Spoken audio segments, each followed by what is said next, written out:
Well, Turks, Jake Huger, Anna Kasparian with you guys.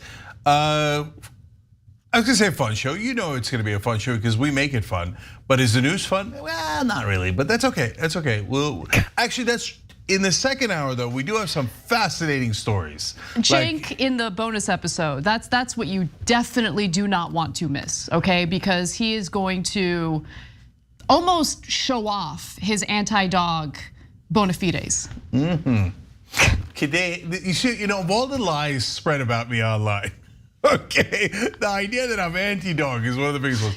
Anyway, but in the bonus episode, you'll see, you'll get to judge for yourself. That's for the members, tyt.com/join. But meanwhile, we have an amazing show for you guys. I actually wanted to start off just by saying a few words about my dear friend Michael Brooks. Today marks the 3rd year since his passing, and look, I don't want to belabor it. There are wonderful people who are doing wonderful tributes for him. His good friend David Griscom, who he did a show with, did an incredible tribute for Michael today. Please check that out on The Left Reckoning. But the most important thing I want to say about Michael is please go back and watch his content, understand his message, understand what he meant for the left and what he was trying to build for the left. Because his clarity and what he wanted to accomplish and how he wanted to accomplish it, I think he was 100% right on. And I think there's a lot to learn from by really understanding who he was. So I miss him, and I just wanted to say a few words honoring him and his memory today. Yeah, and Anna and Michael worked together on a show, and Michael was on here a bunch of times and was clearly one of the smartest guys on the left, easily. And so he's greatly missed. All right, so we begin with a story involving Nina Turner and an incredibly disgusting attack against her on Twitter. Nina Turner is calling out and condemning the New Hampshire Libertarian Party after someone on their Twitter account decided to respond to, I think, a common sense tweet, a non-offensive tweet in an incredibly racist way. Now, it all started when Senator Turner tweeted about insulin and the cost of medicine, something that she's clearly passionate about, something she talks about on her show and on social media regularly. Here's the tweet. Insulin should be free. Medicine should be free. Now, apparently the New Hampshire Libertarian Party took great offense to that and responded simply with, Nina Turner picking crops should be free. Wow, that is unreal. And so, look guys, I mean, you tell me, because if you're a right winger, it's perfectly normal to say, oh, I'm not a libertarian, or I don't agree with that guy. Or like, hey, yeah, you know what? The drug companies, I love them and they should make so much more money on insulin, and I agree with that guy. But if you mention crops, you're obviously referencing slavery. To a black woman. To a black woman, and it's disgusting. Can I get that out of the right wing? Can some on the right go that, yeah, like I get it, not everything's racist, but that's clearly racist. Reference to crops to a black woman, that's not subtle at all. And he doubled down, tripled down, etc. So we're gonna give you Nina's statements too, but there's actually, I want to talk about the insulin part of it because Nina's bringing up an excellent point. And this analogy is not just disgusting and racist, but it's also, I also want to show you how deeply wrong-headed that philosophy is overall. Right, so yeah, I just want to reiterate, it's one thing to disagree with what her point is in that tweet, but to respond to that tweet the way that this individual controlling this Twitter account responded was inappropriate, to say the least, incredibly racist considering the fact that he or she, whoever it is responding to a black woman. And they tried to, I don't know, maybe clarify the point in a subsequent tweet. I'm gonna read that to you. Insulin should be free is equally offensive as calling for someone to be compelled to pick crops. Disagree. No. They are the same moral statement, and we should react to them with identical moral abhorrence. No. And so these are the taxation is theft type of people, right? They think all taxation is theft. I would be curious to see what kind of life they would live in a society that does not, collect any taxes. But nonetheless, curious what you think about that. Yeah. That comparison, Cenk. So look, we defend Nina Turner for a number of reasons. One is because this is the biggest layup in history, and the guy's over the top racist. It's super obvious. Number two, of course, Nina Turner works with us. You check out our videos on Rebel headquarters now. And she's a terrific person and one of the best progressives in the country. But one of the reasons she's one of the best progressives is because she makes points like this. So they go back and forth with this guy going, what racism? Oh, picking crops for free. Gee, I wonder where I got that from. Okay. But let's go to graphic 7 because this point is important ideologically outside of the racism of this tweet, okay? So Nina wrote back, taxpayers subsidizing life-saving medicine is not equal to chattel slavery.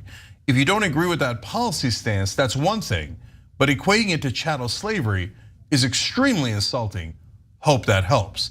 And by the way, look at how generous that tweet is. Yeah, absolutely. Like she's saying like, oh, I don't even mind if you had a legitimate criticism, right?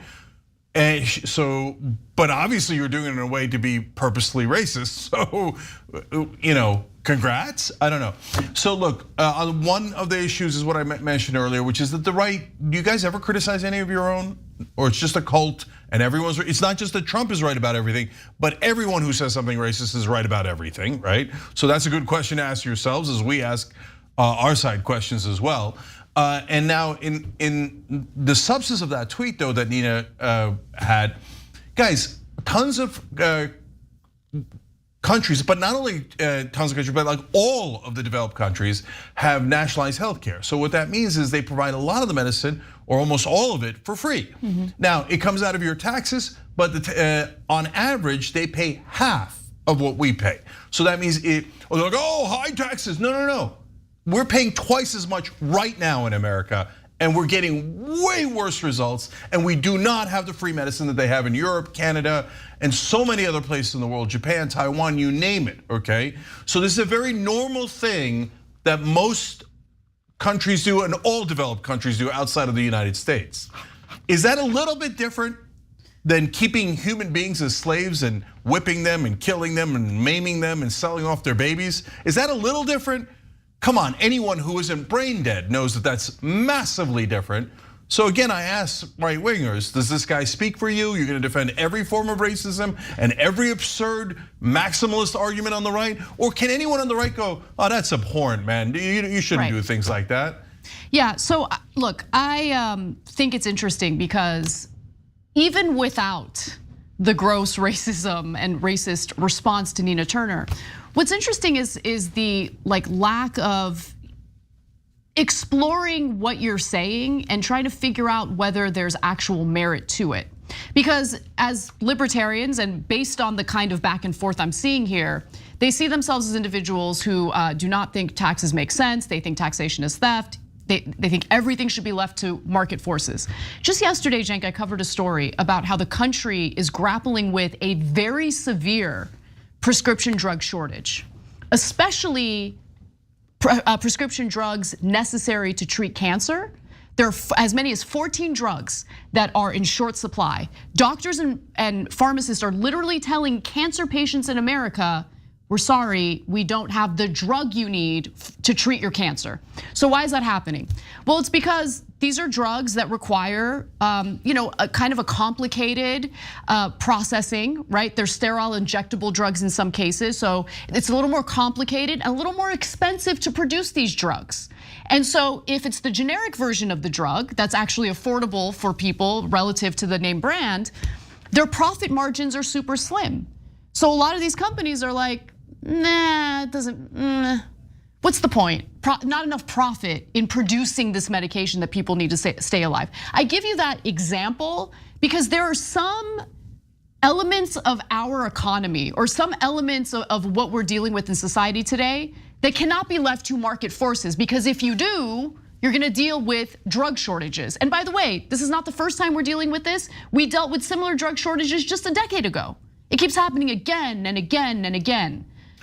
Look, I'm gonna be insulting here, but libertarianism is basically for two types of people. One is high school kids, because they don't understand that in the real world you need balance and you can't just go to one extreme and go, oh, no rules, chaos is awesome. It seems appealing for like a second. You're like, oh, totally free. And I'm a 15-year-old boy, I wanna be free to do whatever I want, right? But if you do that, you're gonna realize there's a reason why you need balance in your life and you can't just go to an extreme. The second type of people that are libertarians these days are people who are Republicans but are embarrassed to say they're Republicans. That's 100% true, okay. Yeah. So that's why they call themselves libertarians. But this is not a serious philosophy. And look, now I'll offend more people. I also think the extreme left-wing policies that, frankly, communism is the same thing. Oh, eventually we'll have utopia and chaos is awesome and we don't need any rules. If you say so, brothers and sisters, but that's not usually how it works out. So these extremes, I think, are absurd, and now you guys can all get mad at me all at the same time. They will. Yeah. That's okay though. Let's actually go to an example because we have a clip. We've covered this before, back when it actually happened during the presidential debates. The Libertarian Party held its own presidential debate, and there was a moment that really stood out to me because Gary Johnson said something that made a lot of sense. But the reaction from the audience and other candidates will tell you a little bit about, well, what they stand for. Let's watch. Should someone have to have a government-issued license to drive a car? Hell no. What's next? Requiring a license to make toast in your own damn toaster? The license to drive? You know, I'd like to see some competency exhibited by people before they drive. One of my favorite presidential debate moments of all time. So good. No, I don't know what was better, the toaster guy. You make some damn toast, or the booze that Gary Johnson got when he's like, I mean, to drive, kind of, right? They're like, boo, no rules, chaos is awesome. I'd like to see some competency before they get behind a, massive automobile that can kill people if they don't know how to drive. Yeah. Okay. So, look, if you're at the very top, maybe you want no rules, but even then, I don't think you want no rules. You're gonna need rules to protect you, right? Right. But for most human beings, we need some sort of structure so that other people don't hurt you. And whether that is another individual assaulting you, or it's a company that's putting poison in the local lake, or polluting the water, or putting feces in the sausage that they're giving you, etc. That's why you need rules. Or, by the way, on Wall Street, so that they don't do insider trading, okay? But for libertarians, Littlefinger was the hero in Game of Thrones. Chaos is a ladder. All right, let's move on to some other news. Let's take a little trip to the state of Florida.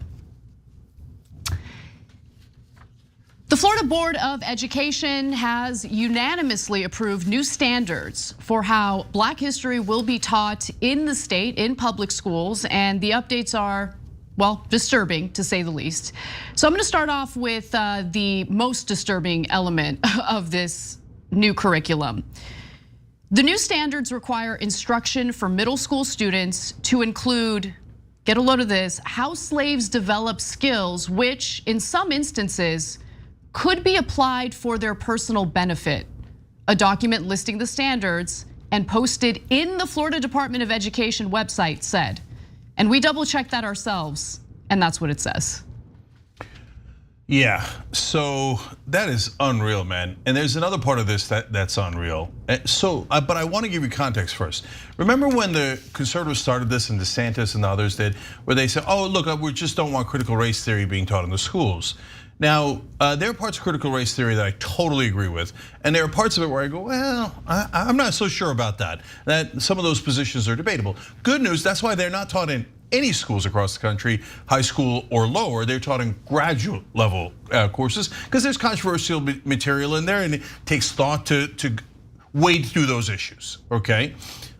But now we're not at critical race theory anymore. Now we're just whitewashing history. Yeah, look, I totally agree with you.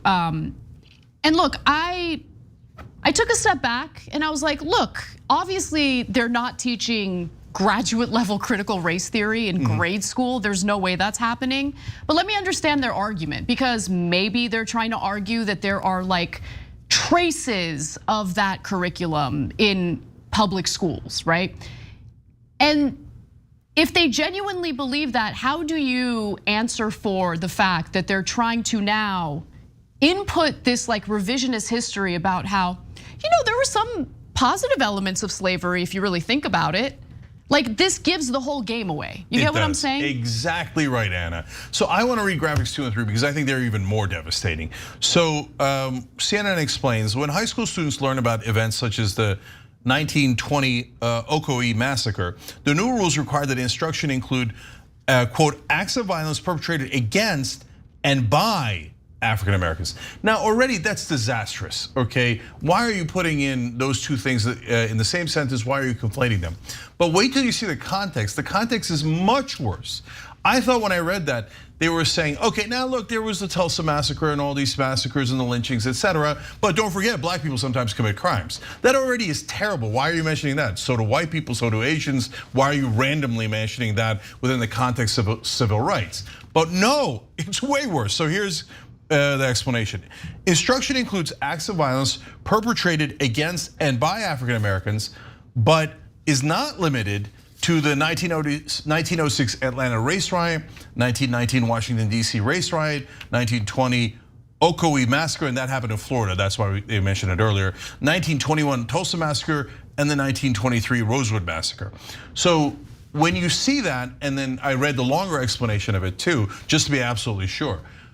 They're saying that these acts of violence happen to African Americans and by African Americans in reference to things like the Tulsa massacre and Rosewood and these massacres of African Americans, the one that happened in Florida.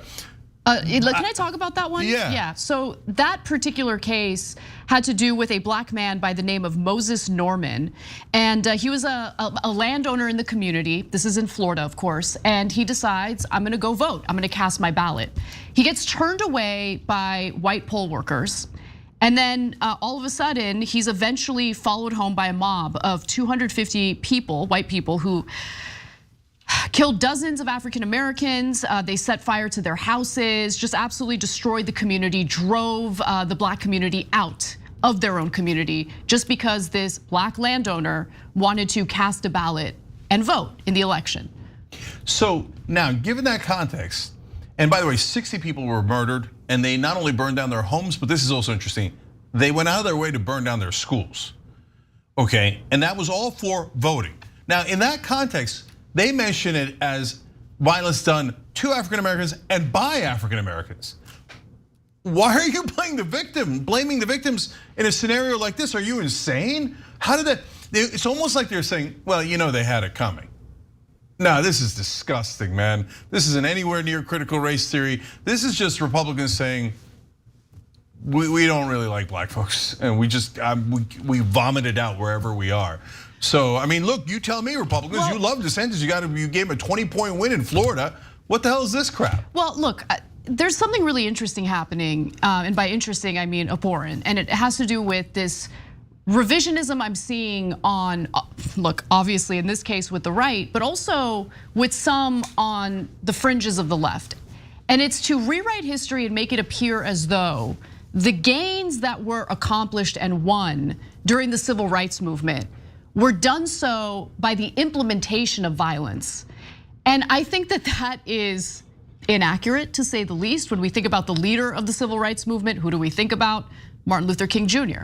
Speech after speech, book after book, he makes his philosophy abundantly clear.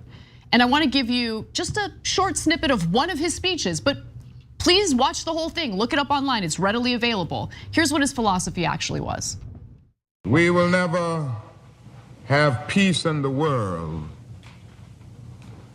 until men everywhere recognize that ends are not cut off from means, because the means represent the ideal in the making and the end in process. And ultimately, you can't reach good ends through evil means, because the means represent the seed and the end represents the tree. So where's the violence by African Americans in this context? So here's Martin Luther King, the greatest civil rights leader, saying 1,000 times over, not only do we believe in nonviolence as an end, but as a means. We are always nonviolent, yet gratuitously the right-wingers put it in there as if African Americans had these massacres coming. And then some on the left now maniacally have started to say, no, Martin Luther King was for violence. Why are you helping right-wing framing when it's not anywhere near true, right? So no, please get an education, learn what Martin Luther King was about. And for the people in Florida now that, well, when you go tell them to get an education, this is what their public schools are teaching them now. And this is really a war against teachers. This is a war against history. It's a war against truth. It's absolutely Orwellian, and it's made extra Orwellian by the people who claim that they're for freedom. Yeah. Look, we can go on, including talking about the individuals who are trying to pretend as though this isn't an attempt to whitewash history. It absolutely is. I just want to give you a few more details about this. So they lay out new benchmark clarifications to the existing Black history curriculum that critics say ends up watering down the history. So the changes include teaching elementary school children to recognize Rosa Parks and Thomas Jefferson as individuals who represent the United States. The Florida Education Association criticized the approach, saying it excludes a deeper teaching of their histories and struggles in favor of easy identification and memorization. They also made sure to include how aggrieved the virtuous white people were in the 1800s. Instruction includes how whites who supported Reconstruction policies for freed blacks after the Civil War, white Southerners being called scalawags and white Northerners being called carpetbaggers, were targeted. So that's directly from the Florida State academic standards for 2023. So look, I think the Rosa Parks criticism is legitimate. They should give you the context of why Rosa Parks was a hero, not just generically name her. But at least they mentioned her as an American hero. And I don't want anybody to get the wrong impression that they're not teaching slavery or civil rights at all. They are, they're just doing this reframing of it as slightly Black people's fault. So to me, the Rosa Parks thing is a legitimate complaint, but doesn't necessarily show their hand. But when they say, oh, Black people got all these benefits from being slaves, and by the way, the violence that was done against them was also kind of done by them, as Anna said, you're showing your hand. Yep. Now we know exactly what you actually think. All right, we're gonna take a break. When we come back, we've got more news for you, including, what are we gonna move on to? Well, the right wing wants us to believe that they're taking climate change seriously. What is their proposal to tackle it? You don't want to miss that. I'll give you the details when we come back.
All right, back on TYT.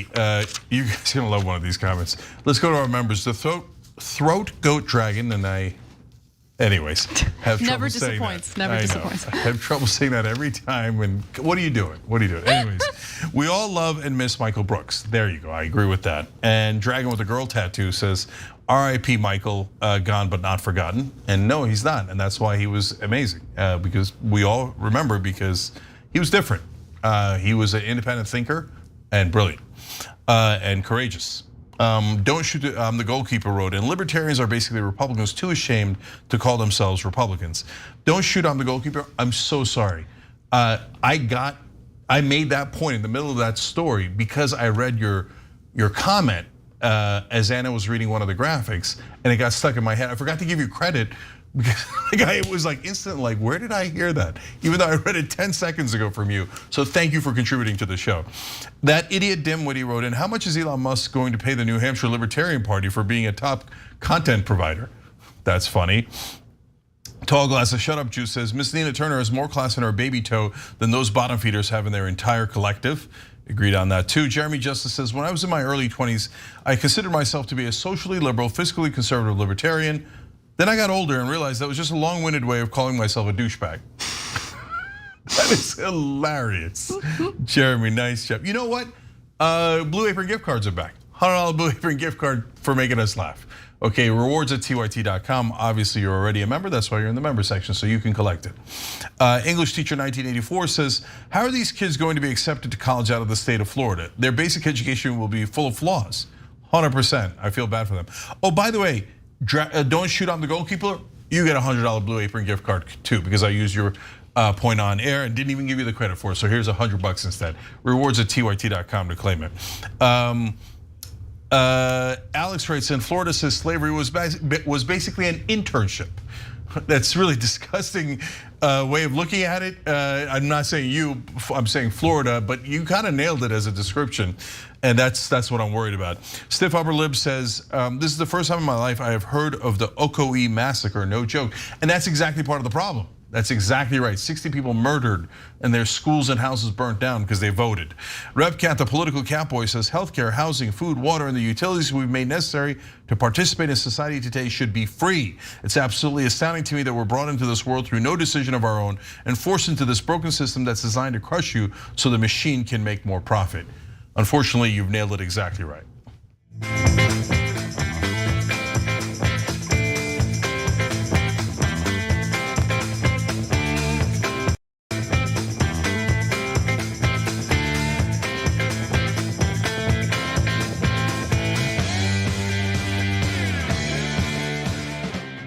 All right, back on TYT, Cenk, Anna, William Larson, Justin Armstrong, Amanda Robinson, and Viserys Sean, the Dracarys dragon.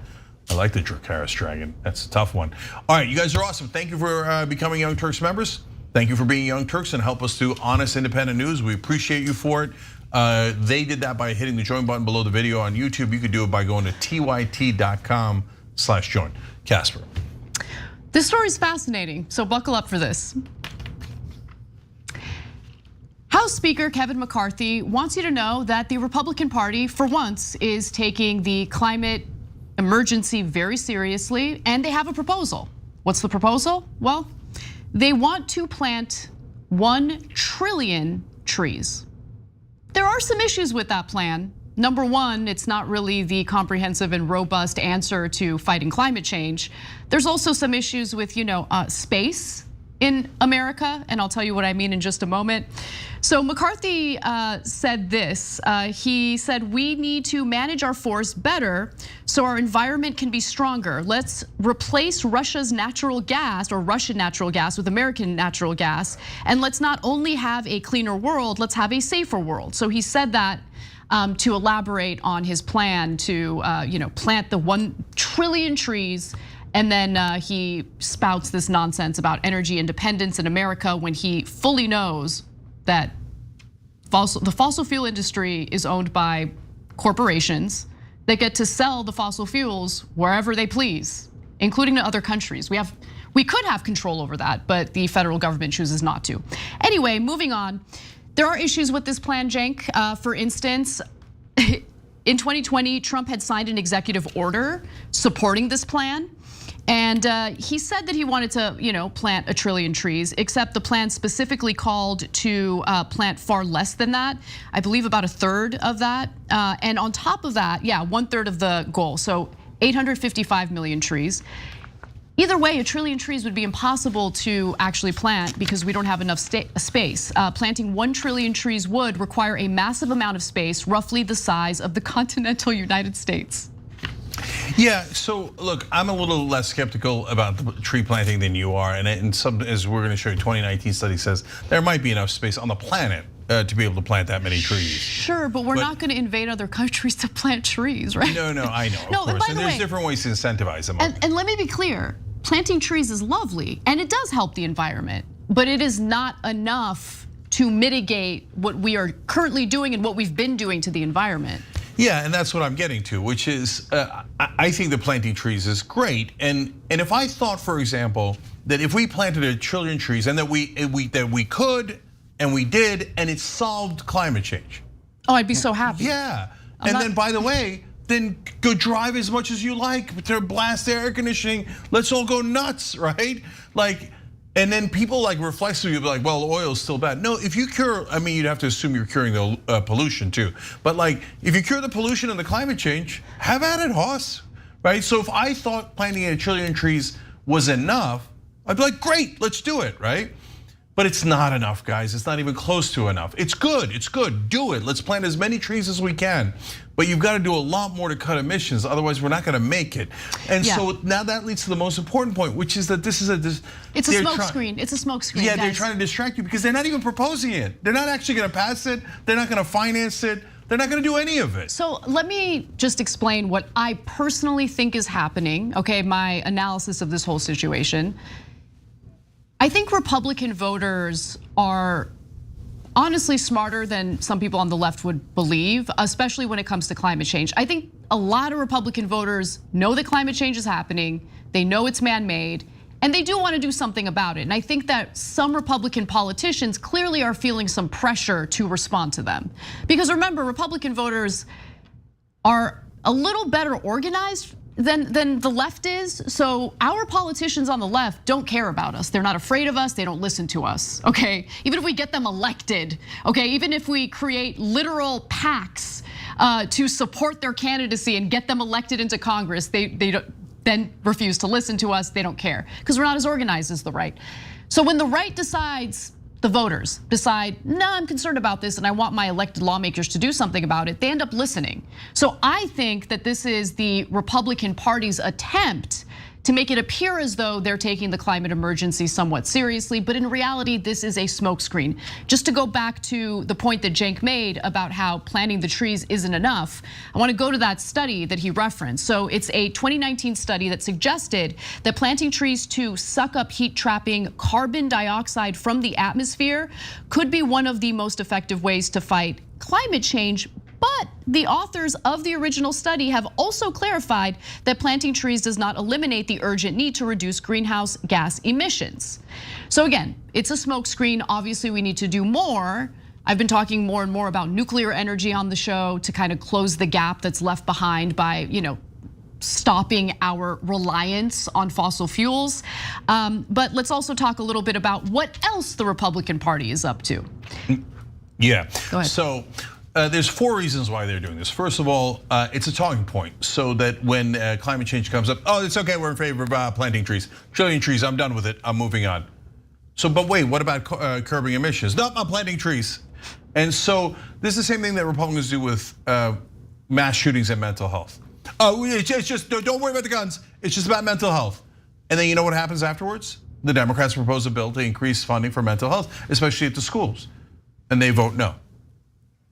They're liars. And to be fair, that applies to most politicians, right? Mm-hmm. So that's the talking point smokescreen that we've been talking about. But there's a couple others. One is, this is a solution where they don't have to take from fossil fuel companies, because remember, all these guys donate to them, so they're never, ever, ever, ever going to touch them, right? Those are their bosses.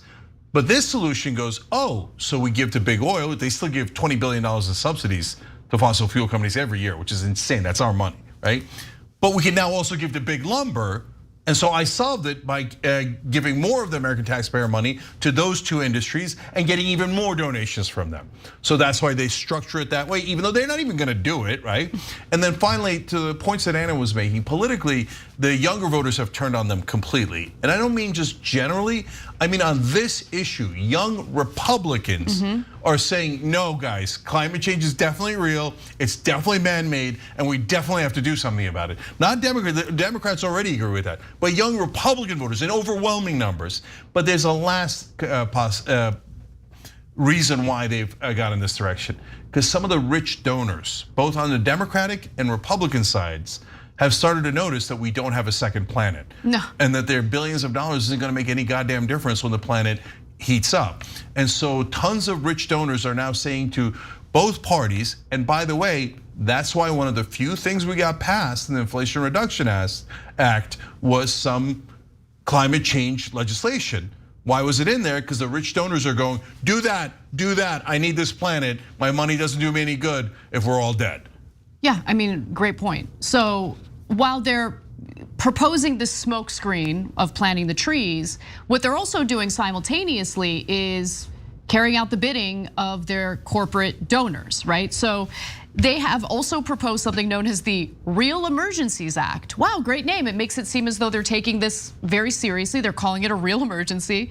Last month, a group of Republicans in the House and the Senate introduced the Real Emergencies Act, which would prevent Joe Biden from doing something that he's actually not even interested in doing anyway, but just to preemptively put a stop to it, just in case. They want to stop Joe Biden from declaring a climate emergency.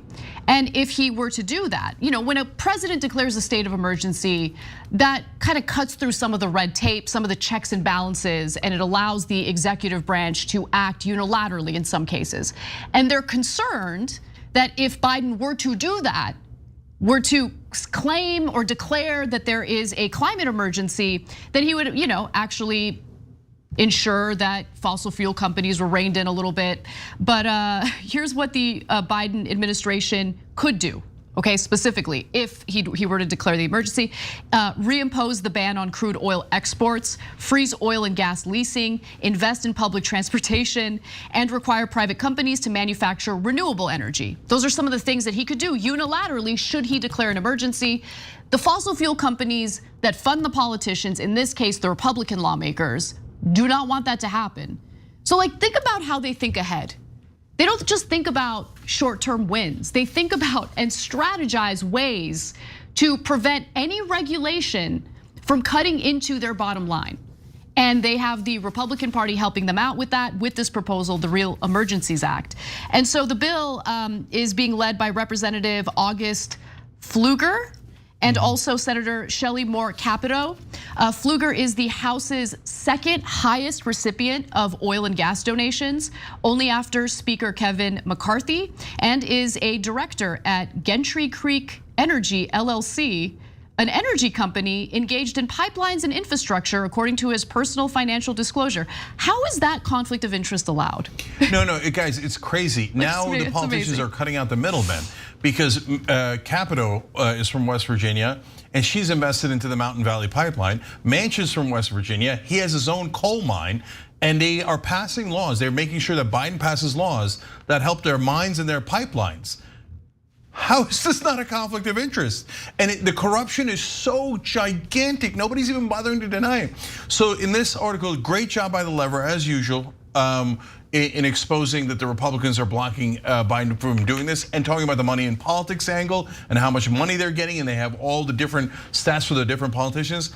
And in my book, I explain that the people who are fighting climate change in Congress on average are getting over $450,000 in donations. Each one of them, okay? Now, if you're getting $500,000 in bribes, gee, I wonder why they don't want to do anything about climate change. Because the minute you sign on to a climate change bill, that $500,000 goes away like that. And that's what controls all of these politicians. In fact, the bill's 7 sponsors have received a combined $3.1 million in contributions from the fossil fuel industry and its executives and its political action committees between 2017 and 2022. 3.1 million to just 7 lawmakers. So look, I wrote about that too in my book, Justice is Coming, because look, everyone watching this knows, it doesn't matter if you're right wing or left wing, that the $3.1 million buys these politicians. And by the way, some of the politicians they're buying are Democrats, okay? So the only people in the country who don't know it are the mainstream media reporters. When they're discussing, hey, should Biden do an executive action? They don't mention that the senators who are pressuring him got paid $3.1 million in bribes. You don't think that's relevant? That's crazy. Of course it's relevant. That's why we respect the lever so much, because they actually talk about what actually drives the legislation and the policies. But I want to make one more point. So the Republicans are monsters that in the middle of the literally record-breaking heat on this planet ever since human beings have been around, okay? They're going in the exact wrong direction. But let's also acknowledge Biden isn't doing it. I know, totally. They haven't passed the bill blocking his executive action yet. He could take the executive action today. He's choosing not to. How much does Biden love this? Look, I'm being a little unfair to him. I am speculating. But there was no indication that Biden wanted to declare a climate emergency. There was no indication that he was planning on engaging in any executive action. And now he doesn't have to worry about pressure to do so should they pass this bill, right? He isn't fighting at 1%. And by the way, look, we talk about gridlock in Congress, but even with the so-called gridlock in Congress, this is the kind of bill that I can see passing both the House and the Senate.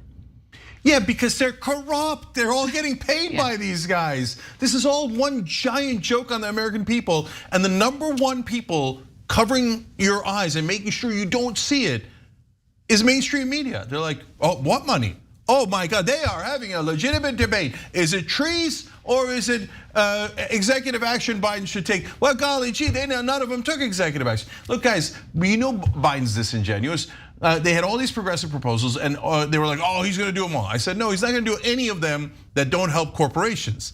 Now, the only thing that was progressive, really progressive, that was in the Inflation Reduction Act was fighting climate change a little bit, right?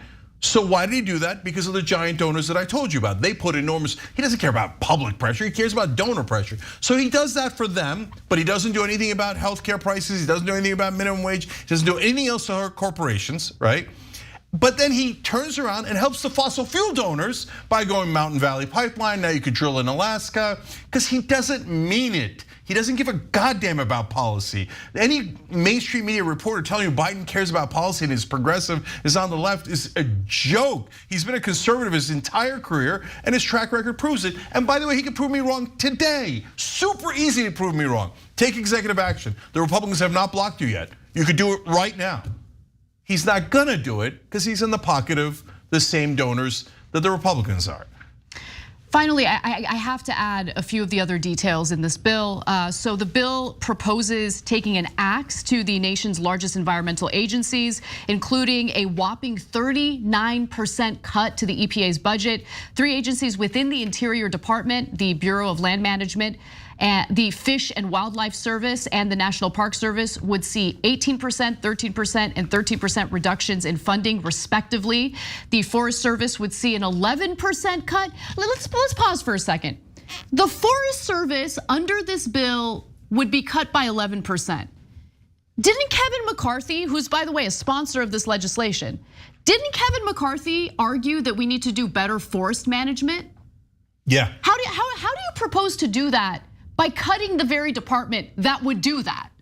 No, look, guys, that's why I said in the beginning, you can't, all Republican politicians are liars. I mean, almost all the politicians are liars to begin with, but these Republicans are just, they're on a different level. So you remember when Trump blamed the fires on California because they didn't rake the forest enough? Look, he put it stupidly, honestly, he did. But there is legitimacy to the point that California and the federal land within California should do a better job in maintaining forests. When Native Americans were here and they were taking care of the forests, they would do controlled burns on a regular basis. So there was legitimacy, it's just that he's an idiot, he didn't state it correctly. But that's exactly where I'm going, because at least there was some nugget in there where like, oh, you could do better forest management. So what do the Republicans do? Now they turn around and go, don't worry about what Trump said. We're gonna pay less for forest management. Yeah. So there's gonna be less raking in the forest. It's not raking, okay? But so they just cut forest management. They say mental health after the shootings and they cut mental health. So when they say, oh, we're gonna plant trees now, and they don't have any plan to plant trees, I got news for you. 100% lie. They don't even mean one word of it. All right, we're gonna take a break, and when we come back, a fascinating lawsuit that's currently taking place in Texas over their 6-week abortion ban. What does it mean and what is this lawsuit trying to accomplish? They're not trying to repeal the bill. So I'll tell you what they actually want when we come back.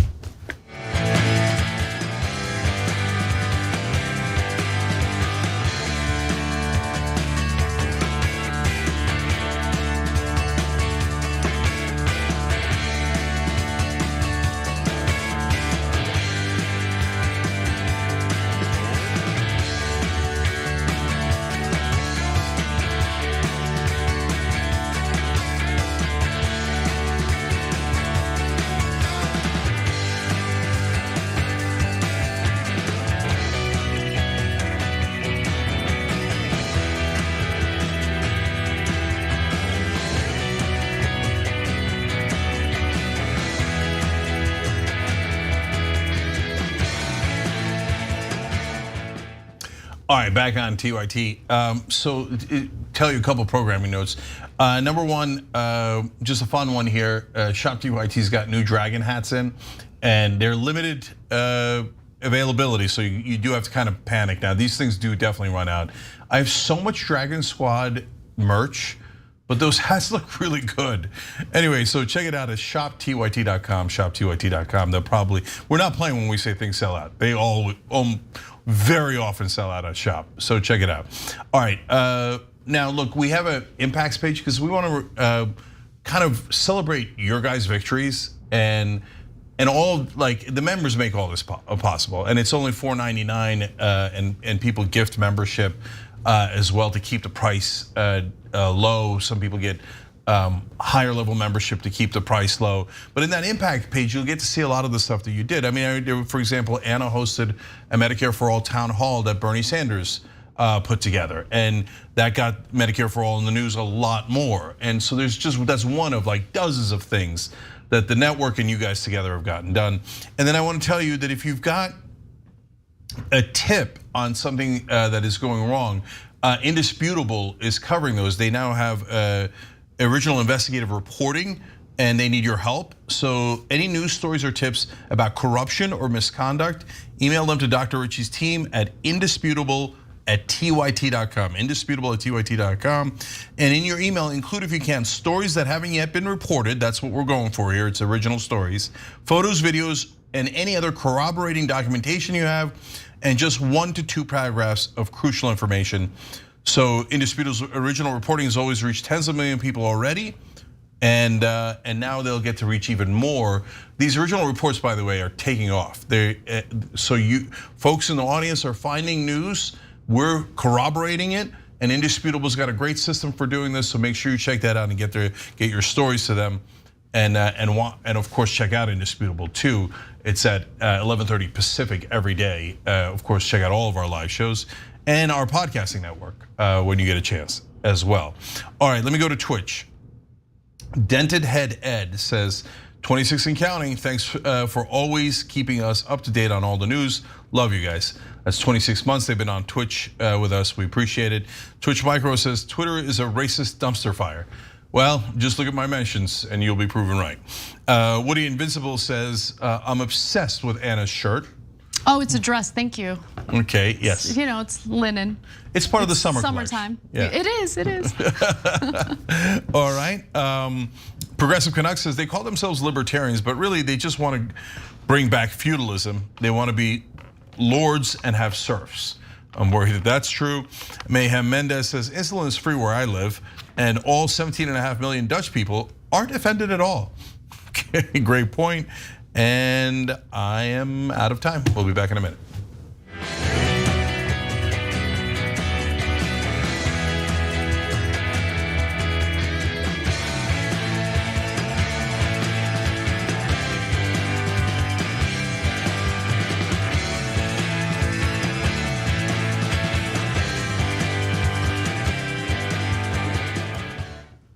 All right, back on TYT. Cenk, Anna, and Serena Not Williams, that is their handle, has just joined us and hence does the show with us. We appreciate all of our members. And speaking of that, Tylandell73 gifted 10 Young Turks memberships on YouTube. American hero and helping out the community. We love it. Casper. First, I have to just draw attention to how I'm bad at math. And I made a mistake in the last story we covered. When I mentioned that Trump proposed to plant 833 million of the 1 trillion trees. I think I said it was like 1/3. I misspoke. It's not 1/3, obviously. It's less than 0.1%. Okay. But I wanted to clarify that. Math has been corrected. By the way, I am really bad at math. But I did misspeak there. Yes. All right, let's move on. We love to correct mistakes. We do. All right, this next story is really difficult. I'm just gonna be honest with you all. It has to do with something very serious, but without further ado, let's talk about it. I had to give birth to an identical version of my daughter without a skull and without a brain. And I would have had to hold her until she died. That woman was one of 14 women and 2 doctors who are now suing the state of Texas over their 6-week abortion ban. The women are suing not to attempt to repeal the law, but to clarify what the law actually entails, because the vague and broad wording of that bill essentially leads to doctors being so terrified to perform abortions on women who do not have viable fetuses, meaning they will deliver stillborns or they will deliver infants that will die hours after the delivery. I mean, it is tragic, traumatic to say the least. And so in this lawsuit, you see women take the stand to testify about their personal experiences and how, what they went through was not only traumatic because of what they had to experience in seeing, their baby born with all sorts of issues, their baby die hours after it was born, but also put their own health and their own lives at risk. And the reason why the doctors aren't performing the abortions is because they don't want to make a mistake and then get prosecuted under what the current laws in Texas happen to be. Now, what are the laws?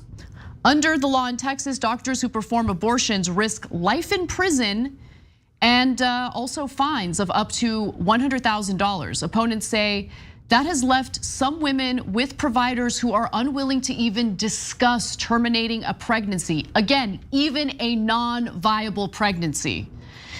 So, although Texas's ban narrowly allows exceptions when the patient's life is in danger, again, the providers here, the abortion providers, don't want to take the risk.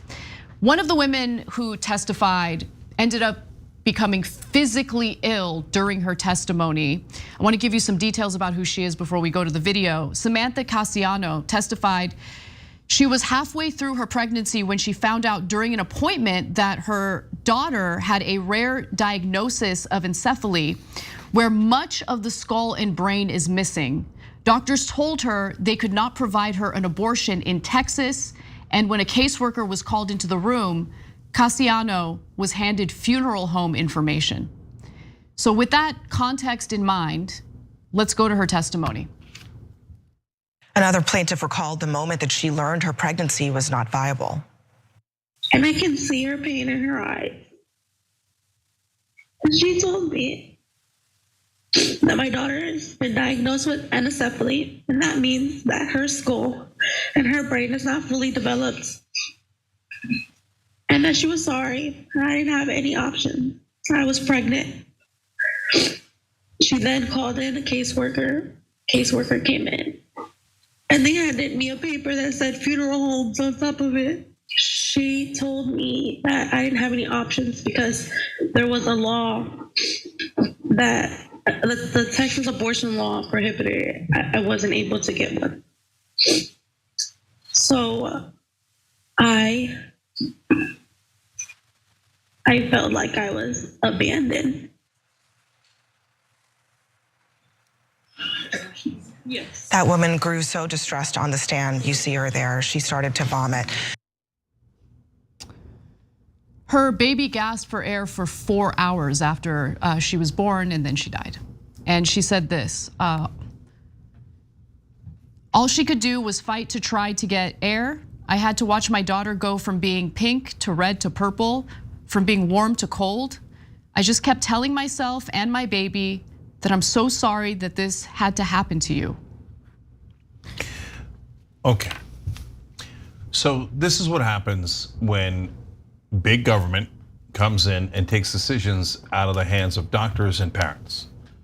How would the government know what the status of that fetus is? How? Is it a doctor? Is it in every room as they're doing the medical tests? Of course not. No, Republicans told us they were against big government our whole lives, and then they have big government intrude in the most personal decisions that people make. And it's not just about women's freedom. And by the way, again, this is a party that told us they were in favor of freedom. Does this look like freedom to you? But it's also for all parents. The parents are making the decision together very oftentimes, and they say, I trust the doctor. This isn't a pro-life issue. This baby is not going to be born alive anyway, or is not going to survive. And the government says, we don't believe you, we don't care. We don't care, suffer And by the way, most of these women want the baby. And they say, well, if you want a baby, you're gonna have to suffer through this miscarriage. You're gonna have to suffer through your baby dying. You're gonna have to suffer through all of this. And you're gonna have to wait till the fetus is dead inside of you. I mean, what a sick, sick thing for the government to say. And Republicans, what happened to parents' rights? When you're attacking people who are LGBTQ, all of a sudden you're all about parents' rights. And when parents say, I would like to make the most crucial decision for our family, you go, no, I don't give a goddamn about parents' rights. You'll do what big government tells you to do. So look, the response to your question, Cenk, from conservatives who consider themselves or fancy themselves pro-life is no, but the bill says that there are exceptions for medical issues, right? But the lawmakers heard the complaints ahead of time about how the wording of the legislation was too broad, it was too vague, it was going to create a chilling effect in the state where providers were gonna be too terrified to take any chances. And they ignored that feedback, they ignored that critique because it's not about, by the way, look, I get it, some are gonna argue that I'm being unfair, but like, let's just keep it real. For months, that was the argument, and they ignored that argument because they don't care. For a lot of these politicians, they're doing what they think is gonna help them get reelected. They don't actually care about the issue. Are there some genuine pro-life politicians? Sure. But if you're genuinely pro-life, how do you account for the fact that there was legitimate critique about how this bill was written that puts the mother's life at risk in a lot of cases? If you're pro-life, do you not care about the life of the mother here? Wouldn't you want to ensure that the wording of the legislation is clear enough to ensure that the woman's life is not at risk because of a provider refusing to provide an abortion for a non-viable fetus? So look, critics of the bill argued that it was gonna have a chilling effect, and it did. So who was right and who was wrong? So if you're a Republican and you say, well, yeah, it did have a chilling effect, but I was lying, I don't really care that it has a chilling effect. I want them to go through this. Okay, well, that's at least clear and honest, right? If you're a Republican who say, no, I don't want women to go through this isn't what I bargained for, well, then why don't you pressure they're not our lawmakers, they're your lawmakers. Why don't you pressure them to, at a bare minimum, it's still, the law would still be against abortion, but at least to clarify it so you don't have this monstrosity, right? And right now, I don't see any effort in that direction. And part of the problem is what Anna mentioned, because politicians are not real people.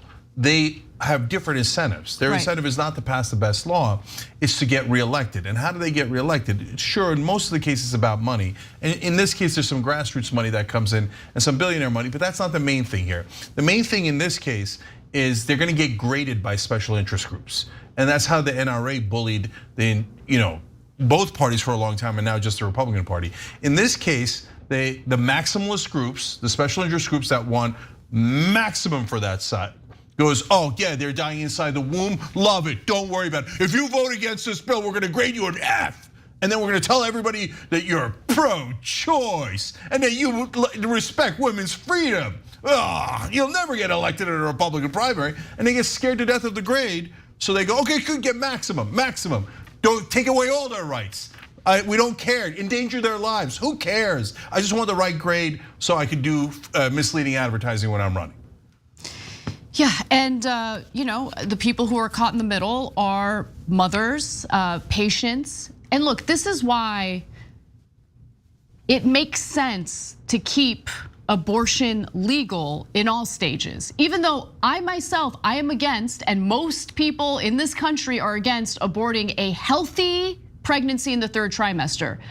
But abortions in the third trimester of healthy pregnancies very rarely happen, and providers don't provide abortions for that. I give you that because if there is a problem with the pregnancy, and you live in a state that has banned the abortion for even the third trimester, let's say it's legal all the way up to the third trimester. Okay, but then what happens when the doctor realizes, okay, this is a risky pregnancy? Yeah. Okay, do you have to prove it? Is there a government official you go to? They should take an oath to ensure that they're only performing this on a non-viable fetus. in the third trimester. But again, the main point here is that this has to do with healthcare, and it has to do with the most intimate and personal decision a woman and her family can possibly make. And it should be left to her and her doctor. I want to be absolutely clear about this. A lot of people now have the misimpression, both on the right and the left, that Roe v. Wade meant that you could have an abortion all the way through your pregnancy, and now the Republicans have this insane, like mental claim that it allowed for post-birth abortions, which is not even a thing. You guys just made that up 100%. It's unbelievable that you would say something post-birth abortion. It doesn't even make any logical sense. Anyways, but you cannot go up to 9 months according to Roe v. Wade. And so the distinction that Anna's making is between how do we make it super clear that a doctor and a woman have a right to do life-saving surgery in the last trimester, as opposed to an elective abortion. And so Roe v. Wade and most of the blue states, if not all of them, actually do not allow you to do a third trimester abortion if it's elective. And so that was the law of the land, and now that has been reversed, and that's why you're seeing all these laws. But don't buy into the hype that the blue states or that the Democratic position, the left-wing position, that the mainstream left-wing position, or Roe v. Wade meant that you could have an abortion at any time. No, it prohibited in the third trimester for elective abortions. So final thing I have to add is, now that this anti-abortion law has been in effect, we're starting to see an increase in infant mortality.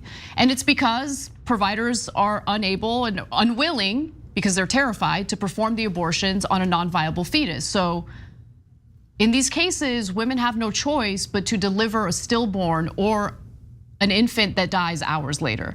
And so I want to give you those numbers. Some 2,200 infants died in Texas in 2022, and that's an increase of 227 deaths, or 11.5% over the previous year. And that's according to preliminary infant mortality data from the Texas Department of State Health Services. What part of that is pro-life? Infant deaths caused by severe genetic and birth defects rose by 21.6%. That spike reversed a nearly decade-long decline. Between 2014 and 2021, infant deaths had fallen by nearly 15%. And look, there is one caveat that I want to add, just to be completely fair. So apparently the increase in deaths could partly be explained by the fact that more babies are being born in Texas because abortions are not available in Texas at this point. One recent report found that in the final 9 months of 2022, the state saw nearly 10,000 more births than expected prior to its abortion ban, an estimated 3% increase. However, doctors in the state who focus on high-risk pregnancies are saying that the law absolutely has had an impact on increasing infant mortality in the state. Erica Werner, who is with Tufts Medical Center, says this: "We all knew the infant mortality rate would go up because many of these terminations were for pregnancies that don't turn into healthy, normal kids. It's exactly what we were concerned about. And that is exactly what the critics of the bill repeated over and over again. But the lawmakers didn't care, didn't listen, didn't change the wording of the legislation and moved forward with it." All right, that does it for the first hour. We're gonna take a break. When we come back, Trump has a threat for you.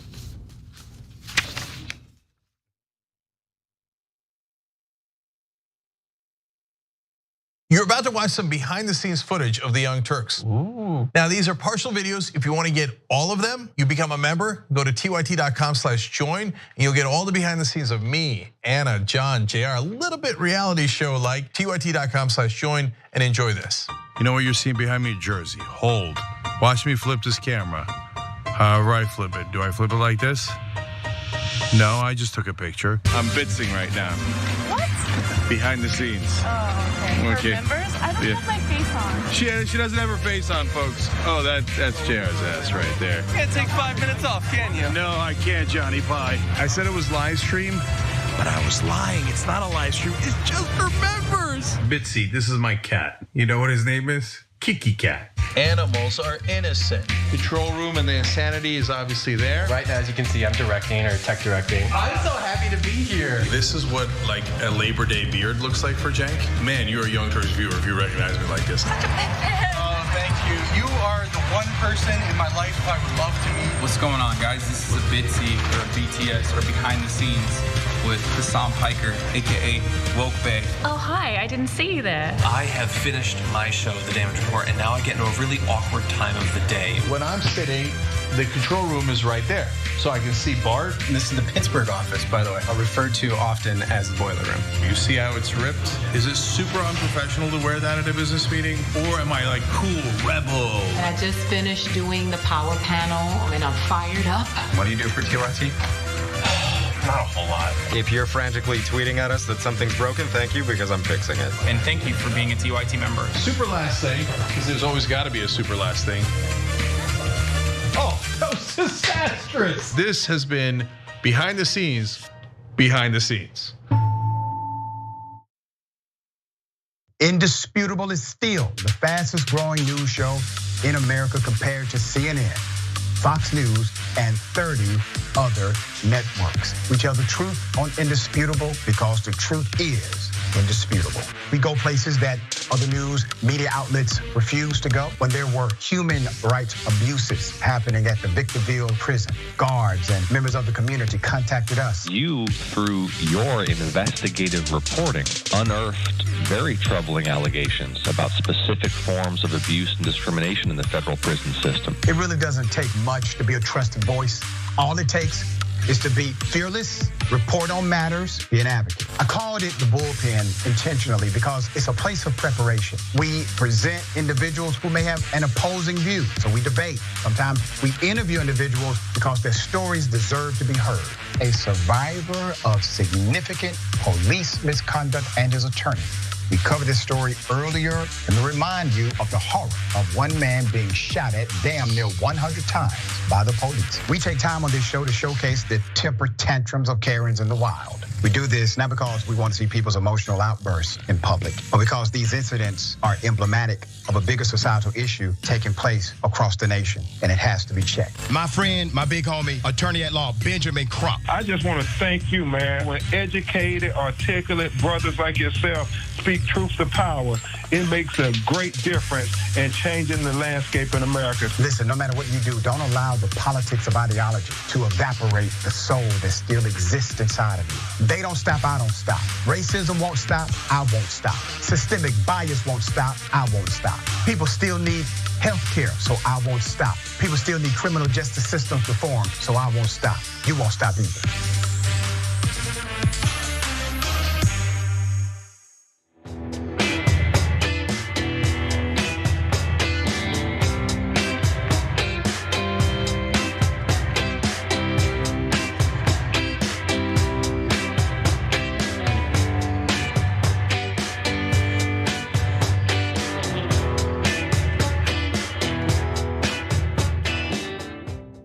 All right, back on TYT, Cenk, Anna, and Mama Richie. Welcome, Mama. We appreciate you. Casper. Well, this one's a doozy. So, at some point in the middle of the night, Donald Trump thought, you know what, this is a great opportunity to post a menacing threat.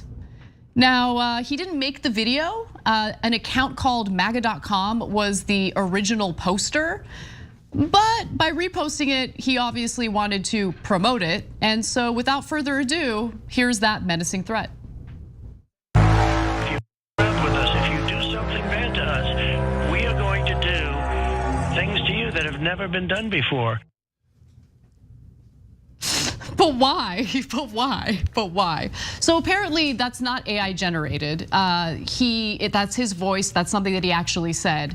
The context was Trump talking about Iran, and as we all know, his hawkish policies toward Iran included ripping up the Iran nuclear deal, and now Iran is free to develop its nuclear program, and also assassinating their top general, Qasem Soleimani, which was unprecedented. And we're kind of lucky that that didn't lead to blowback, at least not yet.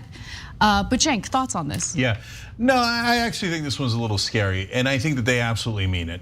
So there's a reason why he's reposting it. He's saying, yeah, I'm gonna come for you guys, and I'm not gonna follow any rules or regulations. And by the way, did he follow rules and regulations when he killed the top Iranian general? No, he risked a giant war in the Middle East from the guy who says he's not for wars, by the way. To do that, and that was the original reason he said this, and now he's directing it at his domestic enemies, Democrats, people on the left, people in the media, etc. And so the right wing now is saying over and over again, let's just imprison them all. And remember, the original chant was lock her up all the way back in 2015, 2016, when they were saying Hillary Clinton emails, there might have been classified information there, so let's lock up our political opponent. Then later, when Trump definitely had top secret information that he had taken home, they're like, oh, it doesn't matter. And now that they are trying to enforce a law against him for a much more egregious crime than Hillary Clinton's, instead of chanting lock him up, they're like, oh no, now we want the exact opposite. We don't want him subjected to the law, but if we're in charge, we're gonna lock all you guys up without any reason at all. And they're pretty much saying it now. And look at Marjorie Taylor Greene. See, this is the difference between the two parties. And the Democrats have 1,000 problems, and we point them out every day, right? But when the Democrats go to impeach Trump, there's a reason behind it. So the guy says, hey, to the Ukrainian president, do me political favors so I could win my next election, and then I will or will not give you aid based on that. That's a core violation of American standards. That's a violation of an oath he took to all of you guys. He's playing with your money to give himself a political advantage. It's sick. On the other hand, Marjorie Taylor Greene introduced impeachment proceedings against Joe Biden on his very first day. He hadn't done anything. He couldn't have done anything wrong because he hadn't done anything yet. And that's the Republicans going, we don't care about the stinking law or any rules. We're gonna break all the rules, and we're just gonna attack you guys without any justification. Because you dared to hold us slightly accountable. By the way, we're gonna do that anyway because we were chanting lock her up before you guys did anything. So this is him saying, yeah, we're gonna go vigilante, we're gonna be against democracy, and I'm telling you ahead of time. Okay, so I want you to marinate on a point before we go to the next video, okay? Is there some possibility that he's just being ridiculous and hyperbolic? I say that as we go to the actual video of him speaking to Rush Limbaugh about Iran. This was in October of 2020 when Trump said what you heard in that menacing threat video. So I wanted to give you guys the full context. Let's watch that. And Iran knows that, and they've been put on notice. If you around with us, if you do something bad to us, we are going to do things to you that have never been done before. Yeah, like we're gonna assassinate your top general with no warning. And again, that could have sparked an absolute disaster. Like that could have led to a disastrous war. I'm happy that it didn't. But nonetheless, the reason why I'm asking you that question, Cenk, about whether because he loves to be seen as the tough guy. Like I can't help but think of the NFTs that he sold, and they would sell out, right? And every single one of them made him look like this tough guy, like super, like built and buff and everything. So like that's how he likes to be portrayed. He sees MAGA.com putting this out there. And yeah, it's a menacing threat, but I think in his mind, it's like, I look and sound like a badass. No, in this case, it's definitely both. So does Trump like to be hyperbolic? Of course. Does he like to look like a tough guy? Of course. And if he left it at like Rambo pictures of Trump, oh, come on, let him go. Who cares? I wish the Democrats would do that more. The Democrats are always like, apologetic. No, I don't want that. So if that's all this was, I wouldn't be 1% concerned about it. And by the way, I wasn't anywhere near this concerned back in 2016. I hated him, I didn't want him to win. I thought he was a loser, I thought he was going in the wrong direction. But I didn't say he was fascist because he hadn't shown any tendency to end our democracy. Now he has. Yep. But look at that threat that he made on Rush Limbaugh's show. That actually proves my point perfectly. He said, we're gonna do things to you that you've never seen before. And then he did. It's a very rare promise that he kept. He then murdered their top general. Like we've been saying, he risked some percentage chance that we were gonna have the biggest war of our lifetimes. I mean, we got lucky that the Ayatollahs were more in favor of peace than Trump was. And plus they were scared, let's keep it real, okay? But he delivered on that promise. And so a lot of MAGA loves that, and I get it, right? Tough guy, kill the bad guy, it's in your simplistic way of thinking. I thought you guys were against war, but okay, leave it at that. He did do it. And in this case, is there evidence that they are planning to do things we have never seen before? Yes, we covered it earlier in the week, unitary executive theory. They're planning to take over the government, fire all of these guys who were previously under these current rules unfireable, replace them with political appointments, that would do whatever Trump says and not what the law is. And they're bragging about it. Yep. And Trump's spokesperson and Bannon have both said, listen guys, we're putting you on notice. We're telling you, we're gonna take away the independence of the Justice Department, the IRS, and then in other segments they say we're gonna target our political opponents. And that would be something we've never seen before. Yeah, that's a great point. That is an indisputable point. And just to fill you in a little more on what Trump literally bragged about during a rally in Michigan, he wants to do away with the administrative state. What does that mean? He wants to do away with checks and balances to consolidate power in the executive branch so he can unilaterally do more without having to worry about how our entire government is structured. Again, that system of checks and balances. And last thing on that, you want to talk about things we've never heard before. One of the parts of the unitary executive theory that Bannon, Trump, Stephen Miller, and others are pushing right now, and they're guaranteeing they're gonna do it if they get into office, is a provision that says whatever Congress passes, we don't care. The president gets to decide what to spend and not spend. Well, that makes Congress completely irrelevant. There goes our democracy. And they keep saying, guys, we're warning you, we're definitely gonna do it. And then we're all pretending like they're not gonna do it. No, they definitely are.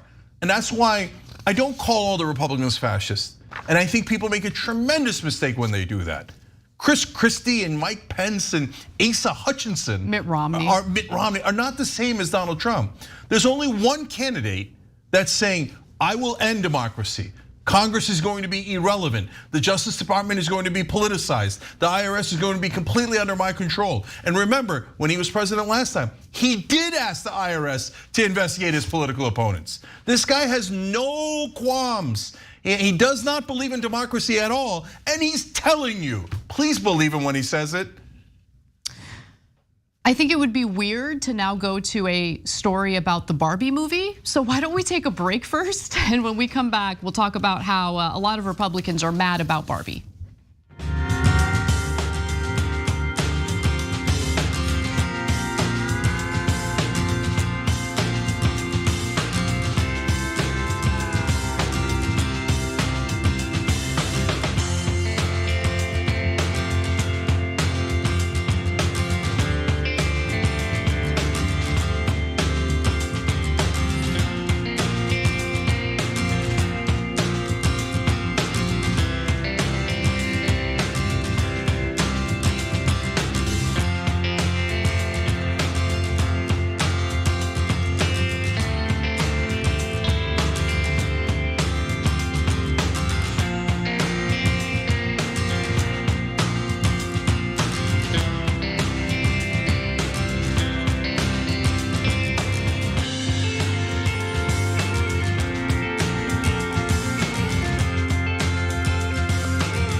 All right, back on TYT. First, our members, Tenaj714 says, TYT rocks, thanks for behind the scenes. Thank you, we appreciate you. Dragonfire Mathematician X says, Anna, most people don't realize Trump has been dreaming of being the instigator of World War III because he personally believed that nuclear weapons' purpose is to end the world while killing our enemies. Quote, what's the point of spending all this money on nukes if we'll never use them? That was Trump in an interview in the late 1980s. I know, yep, it's true. Well, they're supposed to be a deterrent, and to some extent, they do serve that purpose. But it's better if we don't have them, if no one had them. Look, my wife obsesses about eating leftovers because she doesn't want to throw them away. She thinks it's wasteful. That's one thing. When you think the same thing about nuclear weapons, that's a completely different thing. No, we do not have to use them just because we bought them, okay? All right, Aaron Parker writes in, sadly, this will be my last member chat. I left my dead-end job for the summer and can't afford it. I'm going to be watching though, love you guys. Aaron, I want to say a couple things there. Number one, definitely make the right decision for yourself. Make sure you've got enough money to take care of yourself and your family. That's paramount, okay? And thank you for supporting us when you did. And whether you're back or not doesn't matter in terms of membership. We love you either way. And thank you for watching. And by the way, everybody's got different circumstances and everybody can help in different ways. If you want to share the stream, share the videos we make, etc. There's little ways to help. Support us online. Oh, that would be amazing, right? That don't require money, but thank you for being with us for all this time. And we certainly understand your circumstances, of course. Okay, now we go to a super chat. Deb Long says, I'm Canadian, my meds are 80% covered, surgery 100%. Jeez. Stop rubbing it in, yeah. Okay? Like and there's tons of people writing in from Canada going, oh my God, thank God my parents moved to Canada instead of America. I didn't know how brutal it was. It's weird. I mean, our politicians tell us that you guys hate your healthcare. I mean, what an unbelievable lie and totally unchecked by media. It's Yep. All right, Dragon Lord paid good money to do a dad joke, so I'm gonna read it. Dad joke for the day, what type of hogs need trimming? A hedgehog. Oh, God. I love it. I'm telling my kids that tonight. That is good. That is nice good. job. I like that too. Okay. Ethan Gruel writes in, today's 11 years since the Aurora Theater tragedy, one which my friend was involved in. He makes music on SoundCloud under the name Annex. It mean the world.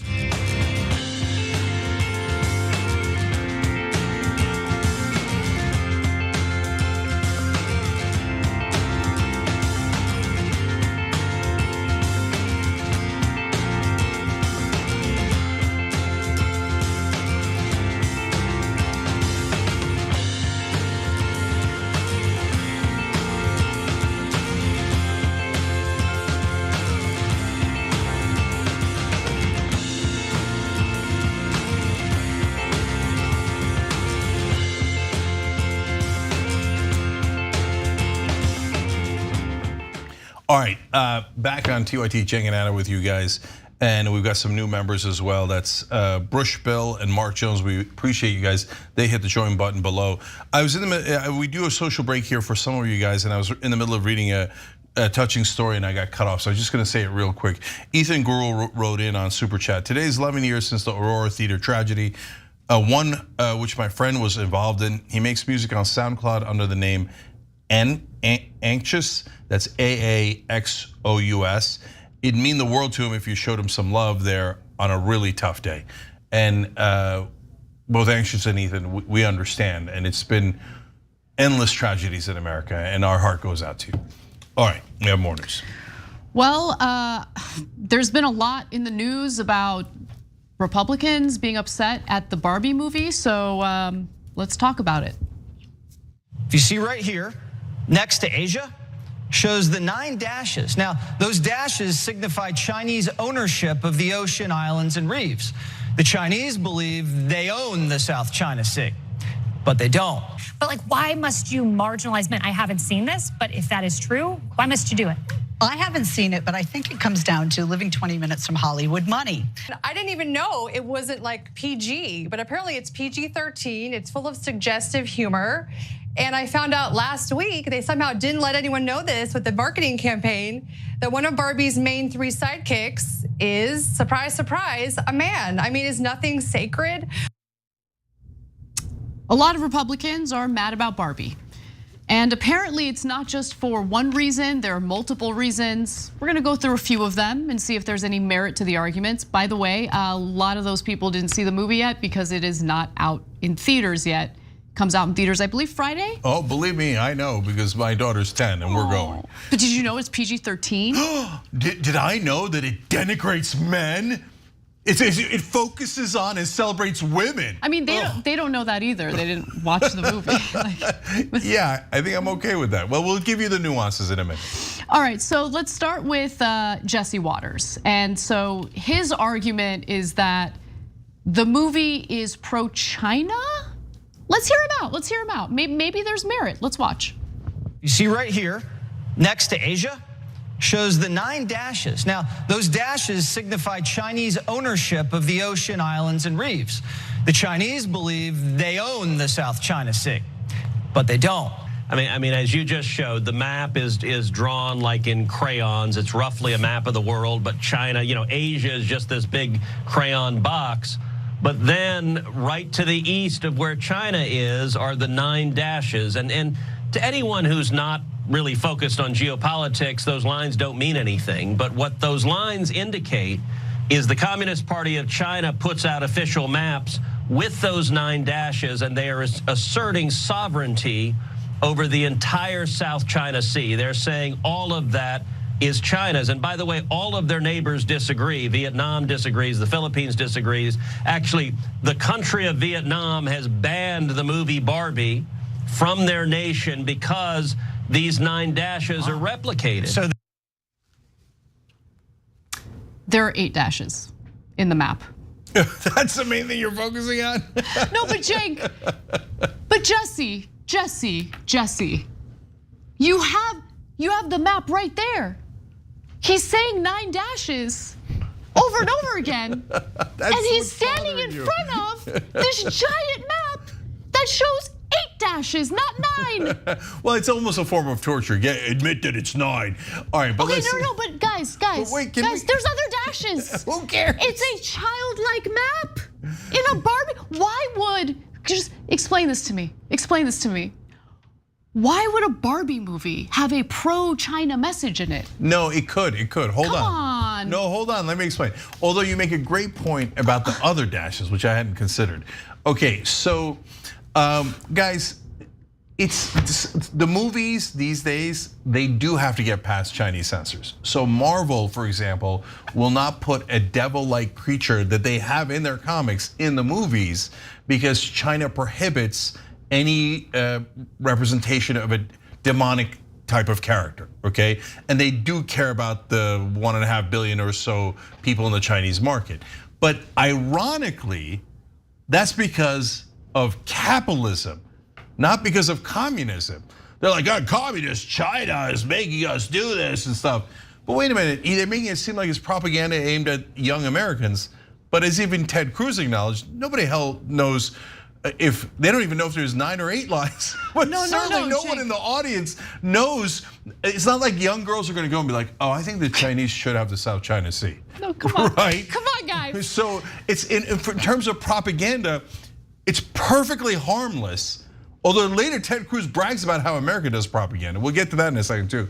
But it's perfectly harmless because literally no one understands what the dashes are. And Anna might be right, they might be making it up entirely. They're making it up. Okay. I counted it. Okay. There's 8 dashes. Can you put it back and there up? are other dashes. There are other dashes on other parts of the map. This is so stupid. It's then what are those right dashes? In front of you, Jesse. It's right in front of you. What is the propaganda in the dash between South America and North America? What does that represent? There is no such thing over there. So why? Also China. Yeah. Why not? I mean, we're just making things up. So look, I'm needlessly taking it seriously and addressing the point. And it's kind of driving me crazy. I hear you. Hold on, I'm gonna get back to the absurdity in a second. But when you want to make more money in a movie, and that's why you wanted to go to the Chinese market, you're not doing that because you're communist. You're doing that because you're capitalist. So these guys are attacking capitalism. It's an upside down world. It's a bizarre world. But now that you showed me that, you reminded me of the other dashes, Anna, you're absolutely right. No, why is there a dash between North America and South America? Is that Chilean propaganda? Is that propaganda on behalf of Peru? Okay. What are you talking about? So anyways, guys, the number one point, and believe it or not, there are a lot of points in this absurd story. But the number one point is, why do the Republicans talk about all this stuff? Distraction, because they don't want you to focus that the only policies they ever pass is tax cuts for the rich. I mean, they're so good at the distraction game that they're too distracted to count how many dashes are on the map. She's obsessed. No, but it's relevant. Let me give you more details. Okay, this is from Variety. The childlike map for, the Barbie movie, with chalk scribbled dolphins and even a hashtag bobbing around Earth's vast bodies of water, drew the ire of cinema gatekeepers in Vietnam this week. The drawing depicts what has been called a representation of the 9-dash line, which reinforces China's territorial claims in the South China Sea. By the way, there are only 8 lines in the Barbie map and not in the shape dictated by actual global maps. And a Warner Brothers spokesperson says this in regard to the brouhaha. The map in Barbie Land is a childlike crayon drawing. The doodles depict Barbie's make-believe journey from Barbie Land to the real world. It was not intended to make any type of statement. Aha! And what do you think Barbie Land is? Communist. This is insanity. So look, I'm going to take another point that they made seriously. There was in the Fox News clip, and I watched the whole segment, and they think this is an attack on men. But my favorite part is they say that Ken in the movie has low T, like he doesn't have enough testosterone. Ken doesn't even have genitals. How much T could he possibly have? I mean, I think, isn't testosterone, no, I'm not gonna say this because I don't know for sure and I'm gonna sound stupid. But isn't it produced in the testes? Yeah. Yeah, it is. Okay, I think, but by the way, he doesn't have any testes. He doesn't have anything. He doesn't have testes, yes, okay. Okay, don't test me. Don't test me on the testes. I'm like, look, we are going down the rabbit hole of insanity because the Republicans will do anything to distract you. Okay, let's go to the next video, okay? Because more complaints. Let's hear them out. I like that you're taking them seriously, Cenk. I like that you're trying to suss out whether there's any merit to these arguments. Let's go to the next one. The Daily Mail's Sarah Vine writing, quote, "It's a deeply anti-man movie, an extension of all that TikTok feminism that paints any form of masculinity other than the most anodyne as toxic and predatory, and frames women's liberation not as a movement based on achieving equality between the sexes, but as a cultural revenge vehicle designed to write men out of the story altogether. Every male character is either an idiot, a bigot, or a sad, rather pathetic loser." This is actually a trope that, of course, has just washed through the culture in recent years. A lot of advertisements in America, they show a family like the man is kind of pathetic. It's the kids or the wife who need to show the man how to operate the remote control or whatever it is. It's become a trope. And Sarah Vine in that mentions that famous phrase, toxic masculinity. What you just mentioned is something that has its opposite and we should talk about as well, toxic femininity. Okay, look, they haven't seen the movie. They're reading from reviews that are arguing this. I can't comment on it, I haven't seen the movie, but what I do find fascinating is Matt Gaetz and his wife went to the premiere of the film. And Matt Gaetz's wife has a completely different perspective. It's almost as if art, in some cases, might be up for interpretation. But let me give you her tweet. So this is Ginger Gaetz. She writes, "Thinking about watching the Barbie movie? I'd recommend sticking to getting outfit inspiration and skipping the theater. Here's why.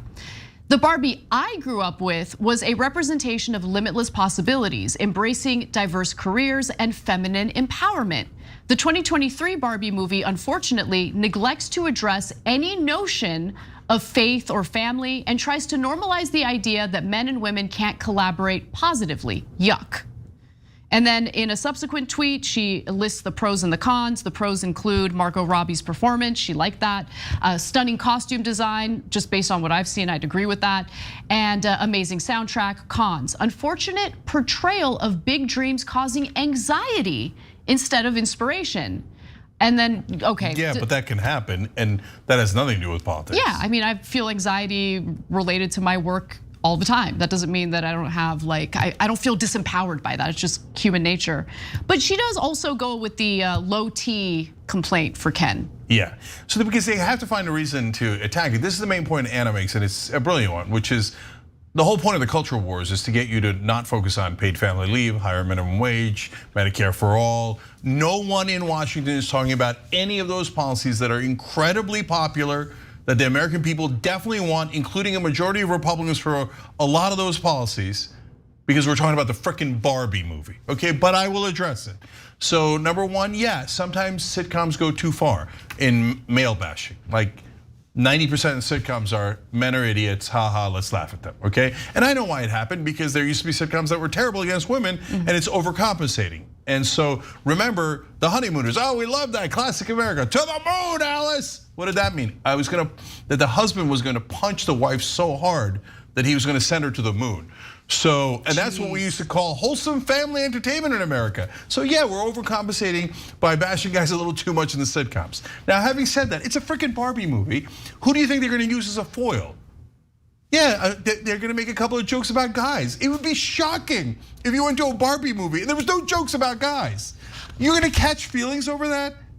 At the end of that segment that you saw on Fox News, Harris Faulkner turns seriously to that British chap and says, like earnestly, I'm sorry that you've been marginalized here. No. Yes. No. And then you know what happens next? They all laugh out loud because they know it's absurd. It's absurd. Like she said it seriously with a straight face, and there was a. Of course they're not marginalized. Of course men are not marginalized in this world because of a Barbie movie. So they're laughing at themselves? And that entire segment that they engaged in? Yes, okay. It's hilarious. No, Barbie is not the source of all of our problems. Corporate donors are, but you'll never hear that on Fox News. You certainly will not. All right, well, since we're talking about ladies empowered in the workplace, let's talk about some of them who are a little too empowered and are sharing just how much they're getting away with at work and how it could get them in trouble. Please stop posting about your lazy girl job. I just got off the phone with a huge media outlet that were working on a very big story about lazy girl jobs, and they told me something. I have been told that some people are getting in trouble at their job because they're talking about the lazy girl job. Let's get some stuff straight. Lazy girl job does not mean that you're being lazy. It is no dig on women. It's not you being lazy or being a jerk at your job. If you have a lazy girl job or you want one, I love you so much, and you come talk to me about it. Do not get in trouble for social media posts because of all this. All right, her name's Gabriel Judge. Okay, I'll hit her up later. Anyway, so no, boo. Apparently, TikTokers are warning users not to post videos about what's been dubbed lazy girl jobs for fear that their employers might catch on to those posts and they could potentially get in trouble, reprimanded, maybe even fired. So first, more about this TikTok trend. So Gabrielle Judge, who's a 26-year-old and self-described anti-work girl boss, coined the term lazy girl job in May. She's even launched a lazy girl job boot camp, charging $39 for a program that teaches people how to use ChatGPT to streamline the resume and cover letter writing process. And she has a lot of followers, 133,000 to be specific. Now, at its core, this trend isn't about bragging that you don't do your job adequately. Judge has made several videos on the subject explaining what the term actually means. So let's take a look at her explanation and then I'll fill you in. In a perfect world, we would have meaningful work. In a perfect world, we would be really, really excited to go to work. In a perfect world, we'd love our bosses and really enjoy showing up into the office every day, right? Like we would all love to do that. Unfortunately, that's just not possible anymore. Any news coverage that I see about the lazy girl job trend, they misrepresent it and make it seem like we're just choosing to do this. We're doing this out of survival. It's not a lot of career growth opportunities anymore. Pay raises are very hard to find these days, especially significant ones that are actually competitive to the rate of inflation. And our employers want us to do so much extra work these days without being compensated. So when that happens, it leaves employees in this tough situation. It's like, do I say no to that extra work? And then there's some type of retaliation that comes out of that, making my job harder to do, my life harder to be excited about. Or do I just say yes, work that extra 2 hours to get it all done, and slowly have my work-life balance completely taken away from me? Okay, so look, there's a lot I agree with in that video. Not me. Okay, there's a lot I disagree with too. So it's interesting that you say that because I didn't know how you felt about it. Hate it. So look, what she says about inflation and the economic situation, and she didn't compare it to what it used to be, like let's say the golden economic era in America, like around the 50s, and then starting in the 70s, things really started to fall off. She didn't make that point specifically, but she complained about some of the economic stressors that we discuss on the show. What I didn't like about that video is the kind of defeatist attitude, because I really do think, especially right now in a tight labor market, if you're a go-getter and you want to build an incredible career for yourself, just try to shed that mentality of like, it's not gonna work, I'm not gonna succeed. Like if you start off with that mentality, it will be a self-fulfilling prophecy. Yeah, so look, I'm gonna call BS on all of it. I think this is just total excuse for nonsense laziness. But hold on, but I'm gonna be fair. I know why it's happening. It's an overreaction to corporate abuses. So corporations don't care about you and they pretend they do, and it's gaslighting, and it drives people crazy. And are there companies that are super strict and drive their employees crazy? Yes. Are there companies that push them to the brink, like Amazon does with their workers? Yes, right? There's tons of real abuse, but crying wolf is not gonna help. And I think this is crying wolf, because if she said, and this whole phenomenon was around, hey, they're paying me for 40 hours, but they expect me to work 60 or 80 hours. Okay, I hear you, sister. Then I'm 100% on your side. But no, they're constantly bragging about working 20 hours or 10 hours when they're getting paid for 40. That ain't it. That's just you being lazy. It's in the title, lazy girl. So I didn't make up that title, you did. I mean, it doesn't get any more showing your hand than that. So why am I particularly upset about that? Now, people say, hey, you run TYT, and so as a boss or a CEO, you're upset. Well, there's some truth to that for sure, and I'm being straightforward with you about that.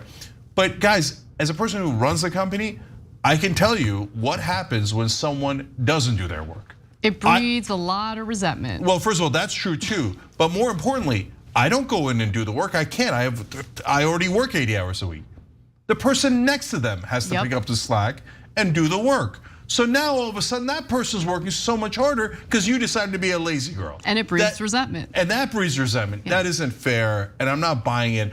And I know I'm being too serious about like a cutesy TikTok thing, but it's a phenomenon, that this quiet quitting, lazy girl, like ha, let's screw over the big boss man. And okay, well, number one, that's not great either. It depends on your boss, though, and it depends on your corporation. I get that, right?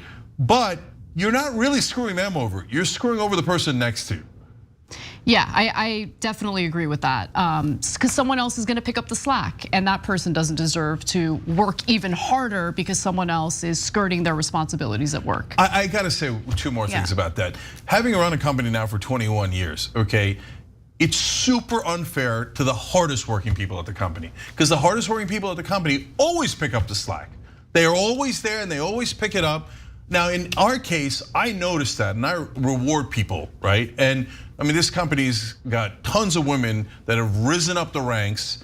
Not just Anna that you see on air, who started as a part-time producer and worked her way up to executive producer and boss of this show, our head of programming, our head of marketing, etc. They all rose up. They're all really hard workers, and they're amazing at their jobs. But it's not fair to pile everything on top of them because someone wanted to be a lazy girl.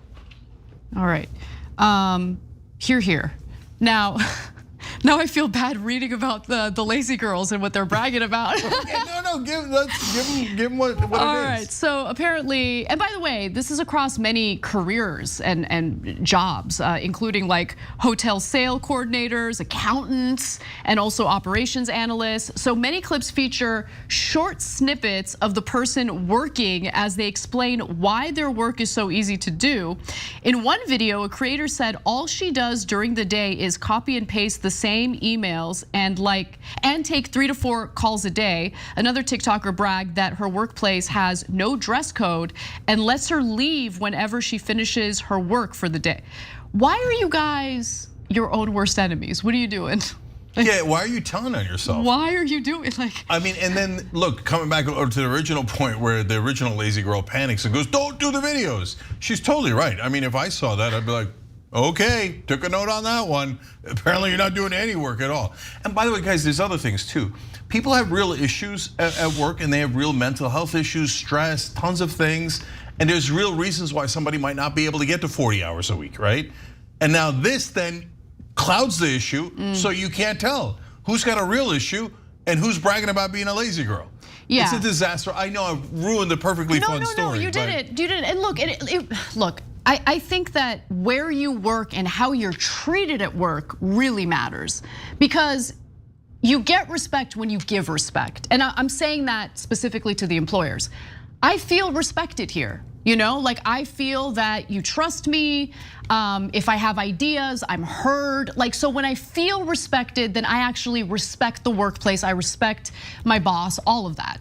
But if you're treated like crap, then you don't feel like, you're not really invested in the place of work, and it's just a paycheck for you. So I just wanna make that point because I understand that perspective as well. And I have worked jobs like that. Before working at TYT, I was at CBS Radio, hated that job. Did not feel respected, did not respect that place, okay? Yeah, and I wanna say one other thing, because I don't want people to get the wrong idea. They called it lazy girls, but trust me that there's tons of lazy boys too, right? Oh, naughty, naughty lazy boys, absolutely. Okay. And not just the recliners. Okay, so many clips feature short snippets of the person working as they explain. Oh yeah, I already read that. So mostly the term refers to menial office jobs as opposed to like the service industry. And that's the other distinction that's important to make.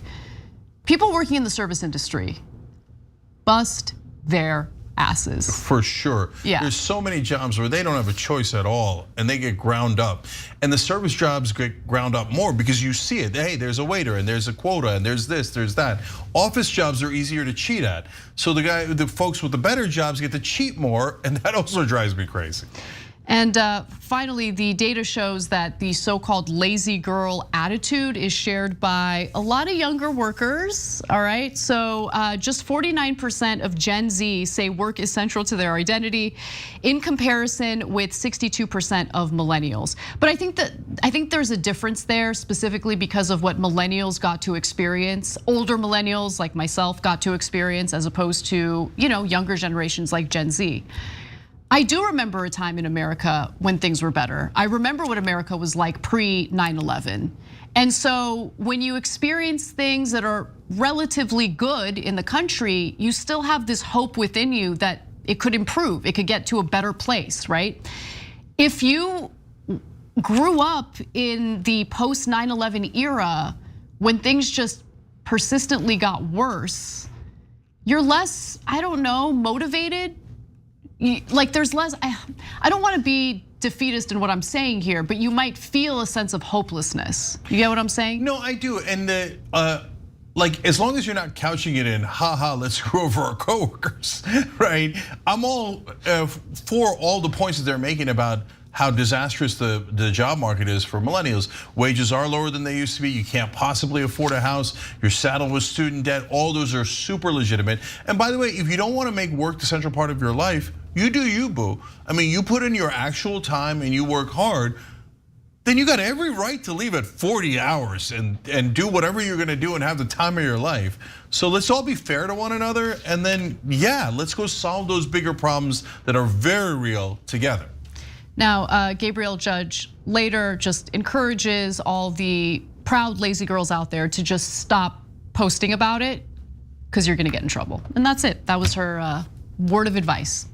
We're gonna take a break. When we come back, there is a true crime YouTuber who's getting a lot of backlash after she put something controversial behind a paywall. We'll tell you what that is when we return.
All right, back to a social break here. Let's go to History Speaks.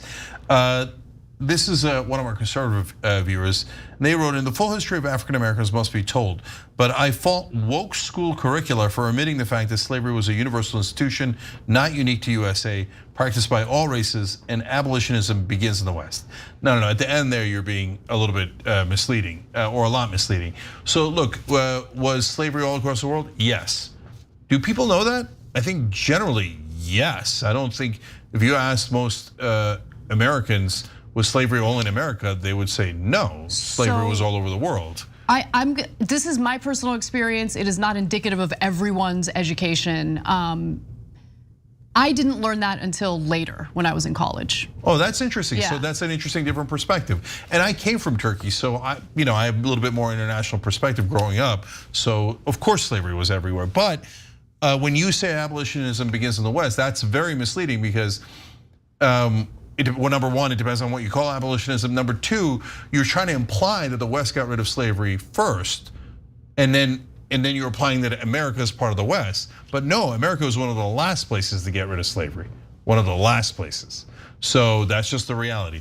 The abolitionists were terrific, but the rest of us took way, way too long. So Jonah Morton says, I'll be okay with military planting trees, especially fruit trees in impoverished nations. Now that's a good idea. Ooh, I like that. Yeah, that's a win-win-win. On the tree story, Samantha Toder says, so tree houses for everyone, right? Housing crisis solved, right? Okay, that's an issue. That's not, okay, we're not gonna do house trees, or tree houses, but that's funny. How Blair you says, hey you, yeah you, I love hot dogs. I'm so totally relatable, right? Oh, we're gonna talk about that in the bonus episode. So stay right here for the bonus episode. Hit the join button below the video to get that story. It's about Mitt Romney. You guys are gonna love it.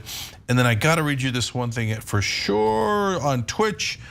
Cedal Radio wrote in, about the devastating story we covered on the stillbirth.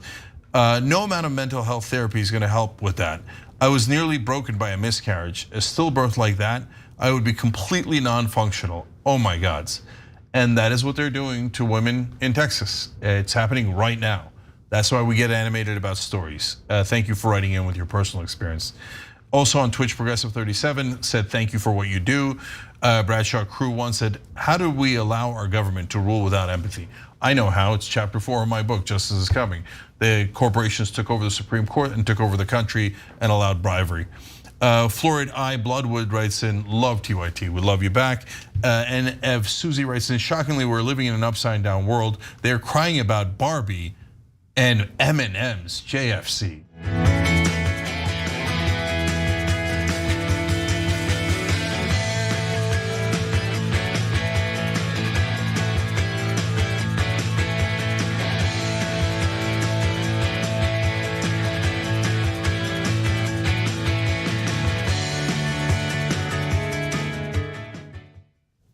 All right, back on Young Turks, Cenk, Anna, and Ali Bubble. Ali, thank you for joining us, we appreciate it. And the Heroic Athletes LLC is back, gifting 20 Young Turks memberships on YouTube. Nice. Thank you guys. All right, Casper.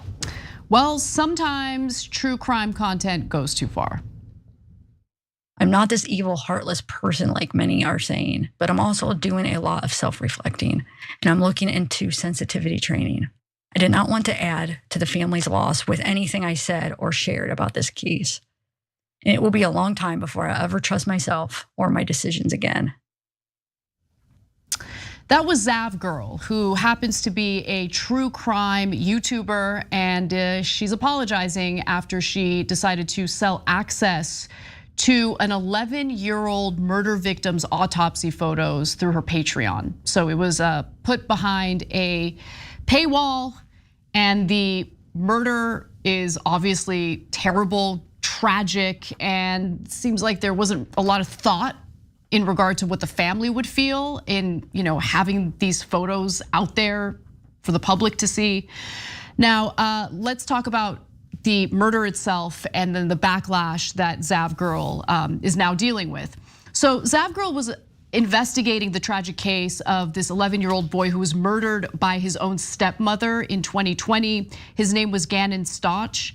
And apparently the YouTuber here, Zav Girl, decided to file a public records request into his death, mostly because she wanted to find interviews of the 11-year-old boy's stepmother.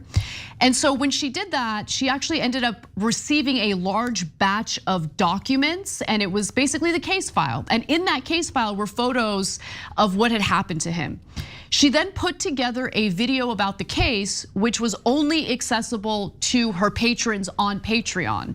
And the autopsy photos were included in that video. So before she offered the apology that we showed you all, she kind of issued a bit of a half apology. So I'm gonna read that to you right now. The reality of the situation is that different people feel differently about this. Some people genuinely think making a video including the autopsy photos is bad, and I respect their opinion and feelings. Other people, like myself, think of autopsy photos and the coroner discussing and explaining them as interesting and informative, and are able to view it all in a more scientific, detached way. It's just one of those things where it depends on the person. And then she continues, I understand some of you have issues with me charging money on my Patreon for the video. If I was charging money for the autopsy files alone or something like that, I think I'd see your point. But in this case, I spent a lot of time and worked hard putting together a video, lining up the coroner's audio and descriptions along with the appropriate part of the photos she is describing, and editing it together to try to make it as informative as possible for the viewer. Okay, and then the young boy's father talked about this publicly. We're gonna get to his video in just a moment, but so far, what do you think, Jake? I'm actually split on it, so you might be surprised by that. So I'm not split on showing the picture. She should not have done that. It was definitely wrong. And this is not one of those things that's newsworthy enough. For example, we didn't show the caskets of dead US soldiers returning from Iraq because the government wanted to keep that from the American people so they didn't realize the true cost of the war. This is not one of those situations. This is not some sort of attempt at journalism in that sense. She is monetizing it. This is how she, makes money in doing these videos. Now, having said all that, to me, intent matters. I know some people say intent shouldn't matter. I don't agree with that at all. Did she do it like, oh yeah, I'm gonna put this behind the paywall and make some cash out of it? If she did that, I'd hate it, right? Or does she do it as she describes there? I tend to, given the full context of it, I tend to kind of believe her that this is what she does, and she screwed up here. She shouldn't have put an 11-year-old kid's dead picture there. But now, as we always do online, it's overkill. So now she's the most evil, satanic person in the world, and we should all hate her. I'm not as convinced about that. Yeah. Sorry. Okay, so I'll chime in after we watch the video featuring the 11-year-old's father.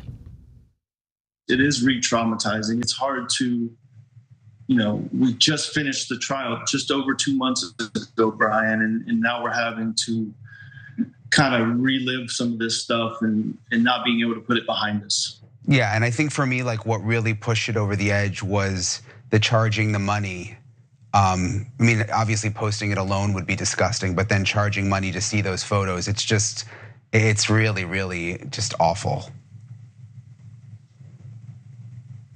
The word I use to describe it is evil, Brian. I don't know how well you followed it, but the only day I chose not to come to the trial was the day that they showed the autopsy photos. Now I feel like I can't even go on YouTube without the possibility of accidentally coming across these photos.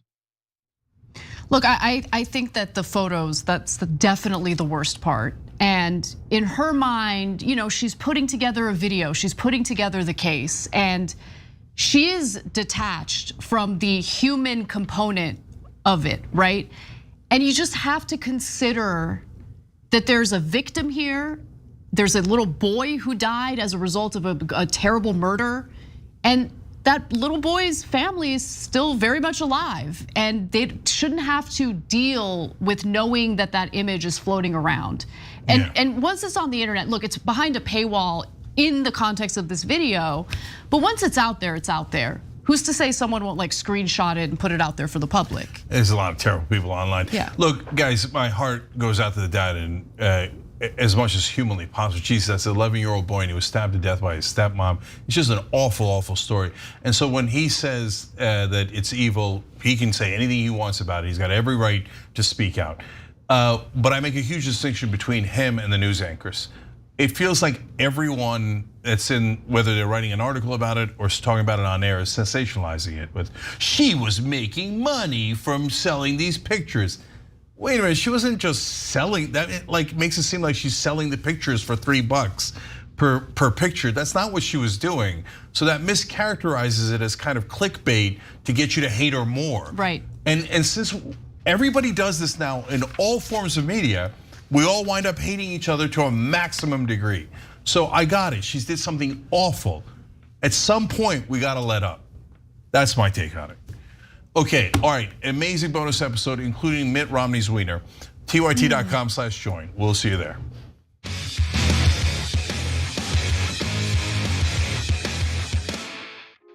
Hey everyone, Matteo Scarapore here, author of Black Buck, which is Shop TYT's first fiction book ever. I'm honored. So, Black Buck is about a young man named Darren who's living in Bed-Stuy, Brooklyn. He lives with his mom, he has his girlfriend, he has his best friend, he has his neighborhood, and his neighborhood has him. Darren's also working at a Starbucks in Midtown Manhattan. And one day, this man, who's real suave and good looking, comes in and asks Darren to give him his regular. But for some reason, Darren says no. This man named Rhett Daniels, who's the CEO of a startup called Someone, located on the 36th floor of the same building, is impressed. And he invites Darren upstairs